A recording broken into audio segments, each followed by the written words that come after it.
We followed the zigzag theory and we were a perfect 2-0 in last night's NBA playoff games.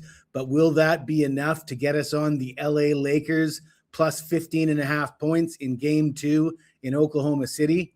Well, we're going to talk about that game. We're also going to talk about the Detroit Pistons as a 3.5 point favorite in game 2 at home against Cleveland. But before we get into the games, I got to remind you, be careful of the injury report. We got surprised again yesterday with Joel Embiid out for the Philadelphia 76ers. I had one guy in the chat say, do you still like the Sixers without Embiid? And of course, I like them a lot more with Embiid. He asked me, should I get out of the bet for a loss? And I said, there is no way out. That's a Kevin Costner movie back in the 80s, I think. So I hope you stayed with the bet if you're listening to this video. But and yeah, I don't recommend getting out of bets. Sometimes you got to ride a bad bet. Doesn't work out. You get a bad line. I say ride it out. And last night that was a good example why. But let's get into today's games. The Pistons, a 3.5 point home favorite. The total sits at 216. Cleveland lost game 1 by a score of 111 to 101. And we did have Detroit in that game. It was a clear letdown spot for Cleveland coming off of a big Game 7 win over Toronto. And you might say, well, the Pistons had to play a Game 7 too. However, the Pistons were at home. Bigger letdown when you got to go into somebody else's building coming off that emotional win as opposed to in your own building with your home fans. So in my opinion, anyways, allegedly. They have not won on the road in this playoffs. The Cavs are 0-4 on the road. Cleveland shot 45% from the field, 37% from three-point range in game 1. Donovan Mitchell scored 23 points on 9 of 19 shooting, 4 of 10 from beyond the arc. James Harden, 22 points, 6 of 15 shooting, 1 of 7 from three-point range. Harden's a little bit old. I don't think he's got it anymore. The Cavs, they've only averaged 101 points per game on the road. They have been one of the higher scoring teams in the playoffs so far. They've been doing most of the scoring at home. They haven't really scored a lot on the road here. The under is 7-2 in the Cavs' last 9 at Detroit. The Cavs are 0-5 against the spread in their last 5 road games, and they're just 1-5 against the spread in their last 6 overall. The Pistons are not an offensive juggernaut by any stretch of the imagination. They shot 44% from the field and 38% from beyond the arc in game 1. 27 of 35 from the free throw line compared to the Cavs' 15 of 16. So they more than doubled up on the free throw attempts. So that's something to look at heading into this game. Cade Cunningham had 23 points on 6 of 19 shooting. Cunningham has gotten a lot of points. I believe he leads the playoffs in scoring. He hasn't shot the ball all that well at times, and the Pistons as a team haven't shot the ball all that well at times. That said, they're 8-1 straight up in their last 9 at home. The under is 14-3 in the Pistons' last 17 versus the Cavs, and the Pistons rank number 1 in the NBA playoffs in defense, allowing opponents to average just 98.1 points per game. These teams went under in 3 of the 4 regular season games, the only exception being a game that went to overtime. I like the under here. I like under 216, and I like the Detroit Pistons. I just don't like the way Cleveland looks playing on the road.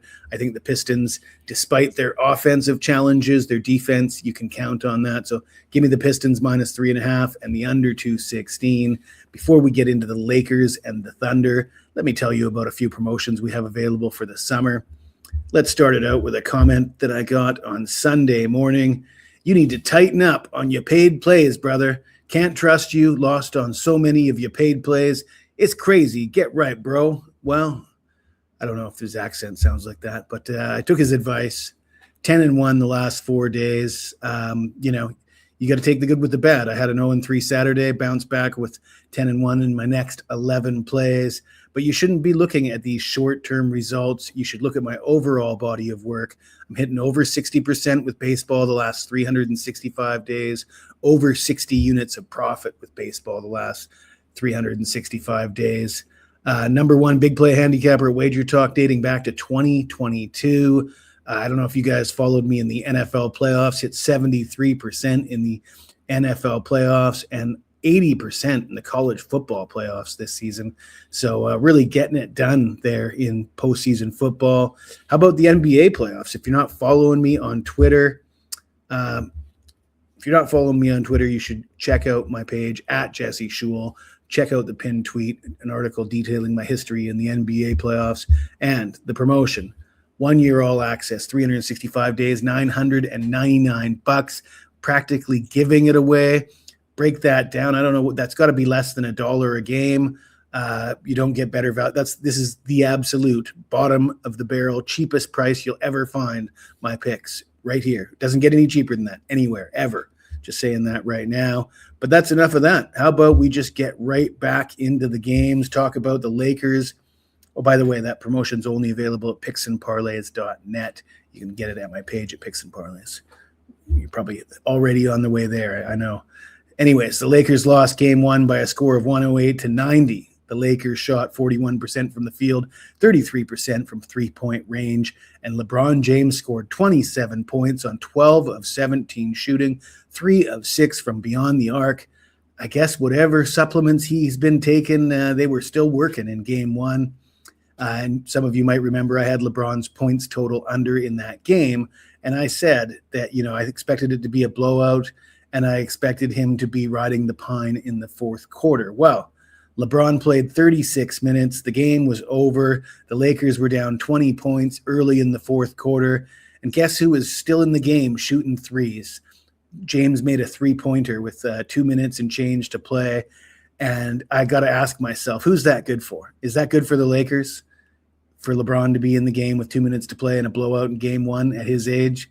Or is it good for his legacy because he puts on a few more points on his playoff points total? I don't know. I think he should be riding the pine with 2 minutes to play in a blowout myself. That being said, I don't think it's going to matter to the bottom line in this series, in these games. The Lakers are 0-4 straight up, or they were 0-4 straight up and 0-4 against the spread in the regular season series. And the last time they played at Oklahoma City in the regular season, they trailed by 31 points at the half. Oklahoma City shot 49% from the field, 43% from three-point range. But SGA only had 18 points on 8 of 15 shooting. They only had a lead of 61-53 at halftime. But keep in mind, they had the long layoff after they swept the Suns. So they could have been a little bit rusty coming out of the gate. Now, in this game, that's not going to be the case. I think they're going to blow the doors off in the first half, to be honest with you. Oklahoma City, 15-1 straight up in their last 16 at home. The Lakers are 3-7 against the spread in their last 10 on the road. And the Lakers have failed to cover in 6 straight at Oklahoma City. Give me the Thunder -9 for the first half. I think they blow the doors off early. And we'll cash in that first half bet with Oklahoma City. We'll take the Pistons -3.5 and the under 216.